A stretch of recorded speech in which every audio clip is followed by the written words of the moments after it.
اب اس کنسیکوینس کو ذہن میں رکھ کے اب میرے آقا کی دعا سنو.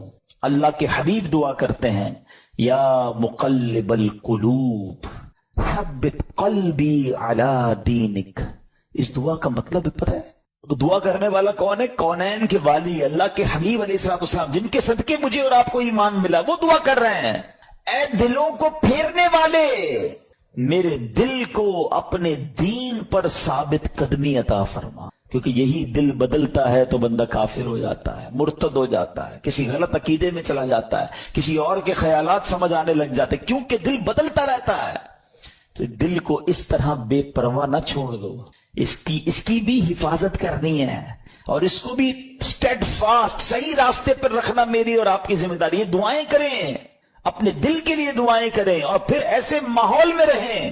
تو جو لوگ کہتے ہیں یار میں سب کی سنتا ہوں، کیا کریں، انٹرنیٹ آ گیا ہے، ہر بندے کی سننی ہے. دیکھوں تو صحیح مسلمانوں پر اعتراض کیا کرتے ہیں کافر، ذرا یہ سنوں، عیسائی کیا کہتے ہیں، ہندو کیا کہتے ہیں، کرسچن، اب یہ سب چیزیں سننی ہے. انٹرنیٹ کا زمانہ ہے، پتہ نہیں کس کی کون سی دلیل دل میں بیٹھ جائے اور بندہ سوچتا رہے یار اللہ تعالیٰ ہے بھی کہ نہیں.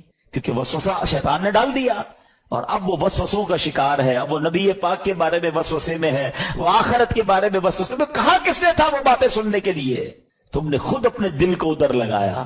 کچھ لوگ بد عقیدہ کو سنتے ہیں، یار دیکھو تو صحیح ہمارے عقیدے کے بارے میں کیا اعتراض کر رہے ہیں. تم کوئی عالم ہو، مفتی ہو، کتنی اسٹڈی ہے تمہارے پاس، کیوں سنتے ہو وہ باتیں؟ خدا را بات سمجھو میری. یہ دل اگر پلٹ گیا نا تو ہم نے بڑے بڑوں کو پلٹتے دیکھا ہے. اور یہ یزیدی ہمارے سامنے پوری مثال موجود ہے، بڑے یعنی سب کچھ بتاتا انہیں، مگر جب شیطان آنکھوں پر لالچ کا پردہ، ہوس کا پردہ ڈالتا ہے، انسان وہ کچھ کر جاتا ہے کوئی سوچ بھی نہیں سکتا. بلم بن باورا یاد ہے آپ کو؟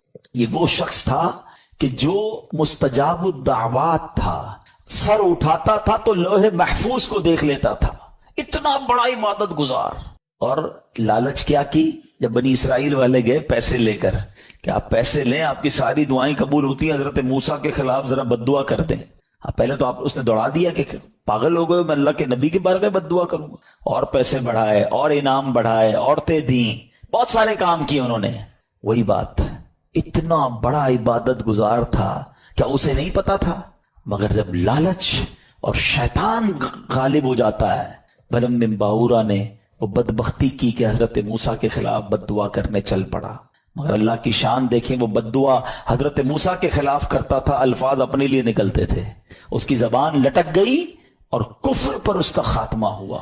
اب علماء فرماتے ہیں کہ اصحاب کہف کا جو کتا تھا نا، کیونکہ وہ اصحاب کہف کے ساتھ تھا، اچھوں کے ساتھ رہا، وہ کتا جو ہے جنت میں بلم بن باورا کی شکل میں جائے گا، اور بلم بن باورا جہنم میں کتے کی شکل میں ڈالا جائے گا. یہ ڈرتے رہنا ہے ہمیں.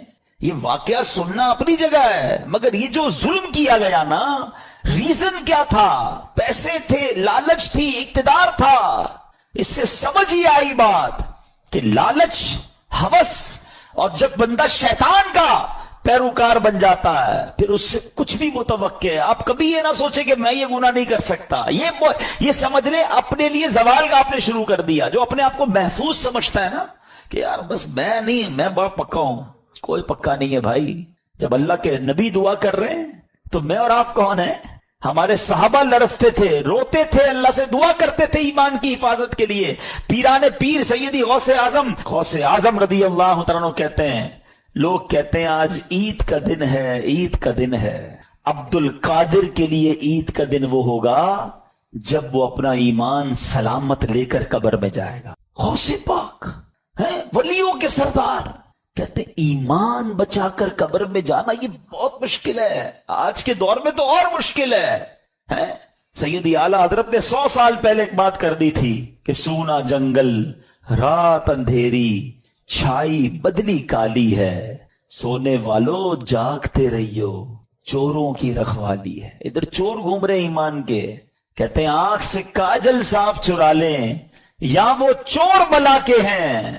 تیری گٹھڑی تاکی ہے اور تو نے نیند نکالی ہے. تم سو رہے ہو، مزے کر رہے ہو، فکر ہی نہیں ایمان کی. ایمان کی فکر کرو. اعمال کی فکر کرو. اچھی صحبت بہت ضروری ہے. آج بھی یزیدی ٹولہ موجود ہے جو لوگوں کے ایمان چھیننے کے لیے اور برائیوں کی طرف مسلمانوں کو لگانے کے لیے تیار ہے. ہمیں ڈھونڈنا ہے آج کے دور میں بھی حسینی لوگوں کو کہ وہ کون ہے جو سچے پنجتن کے غلام ہیں اور ہمیں حسینی طریقے پر چلاتے ہیں اور پکڑ پکڑ کر ہمیں گناہوں سے بچاتے ہیں.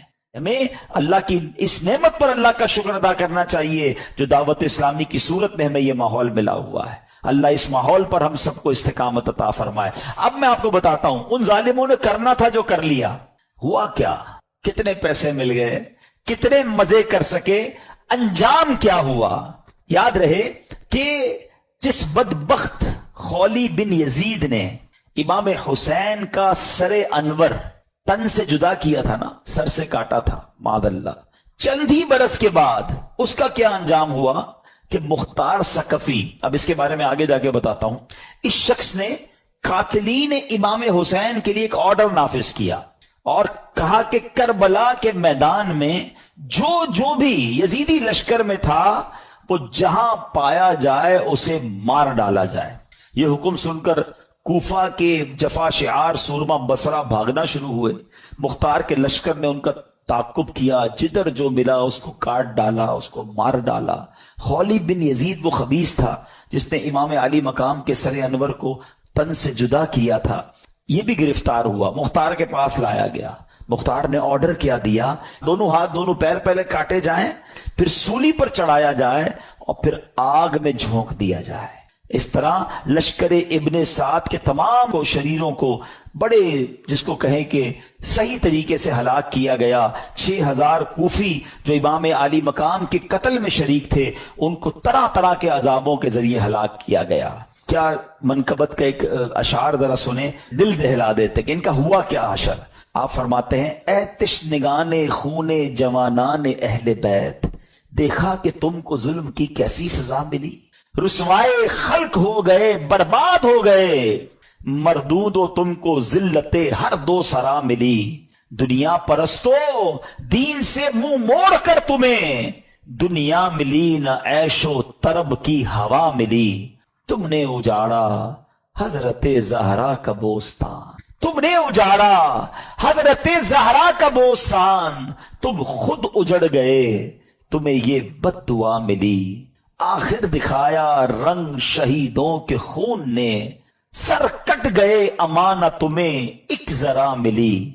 اور ذرا مقطع سنو، کہتے ہیں پائی ہے کیا نعیم انہوں نے ابھی سزا. ابھی سزا تو ملی نہیں ہے. پائی ہے کیا نعیم ابھی انہوں نے سزا، دیکھیں گے وہ جہیم میں جس دن سزا ملی. ابھی تو انہیں آخرت کا عذاب ملنا باقی ہے. اچھا، اب خولی بن یزید کا یہ حال ہوا. ایک حدیث پاک سن لیں، ہم لالچ پر بات کر رہے تھے نا، لالچ کتنی بری چیز ہے. اللہ کے حبیب علیہ الصلوۃ والسلام فرماتے، ترمذی کی حدیث، 2 بھوکے بھیڑیے بکریوں میں چھوڑ دیے جائیں وہ اتنا نقصان نہیں پہنچاتے جتنا کہ مال مرتبے کا لالچ انسان کے دین کو نقصان پہنچاتا ہے. بھیڑیے جا کر بکریوں کو تو چیڑ پھاڑ کر دیں گے نا، فرمایا اس سے زیادہ دین کو نقصان انسان کو جب لالچ مال کی یا مرتبے کی ہوتی ہے نا، اس کے دین کا بیڑا غرق کر دیتی ہے. یہ سوچنے کی بات ہے. اچھا، اب یزید کا کیا ہوا؟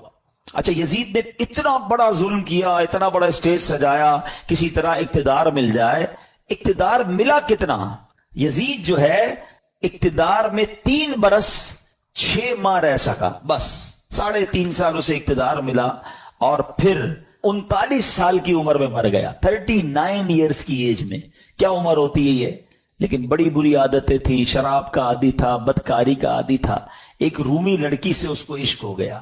اس لڑکی نے اس کو جنگل میں بلایا، بیابان میں بلایا، اور جب خوب شراب کے نشے میں دھت ہو گیا تو اس کو خنجر کے وار کر کے یہ کہہ کر ہلاک کیا کہ تو بدبخت اپنے نبی کے نواسے سے وفاداری نہ کر سکا، مجھ سے کیا وفاداری کرے گا. اس کو مار کر وہ لڑکی چلی گئی. کئی دنوں تک کسی کو پتہ ہی نہ چلا.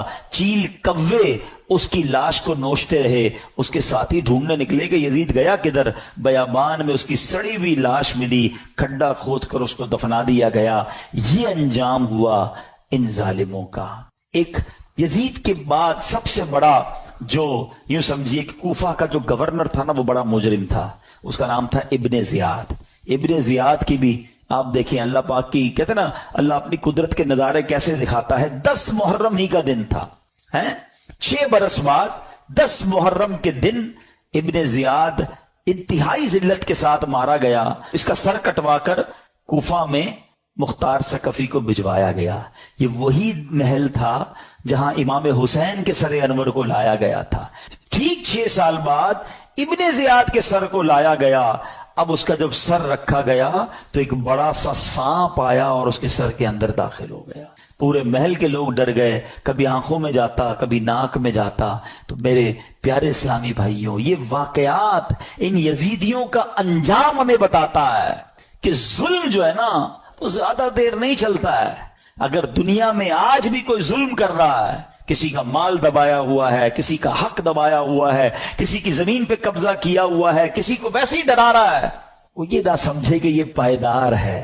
ظالم کا انجام جو ہے نا وہ بڑا ہی عبرتناک ہوتا ہے. پھر دنیا تماشا دیکھتی ہے اور مظلوم جو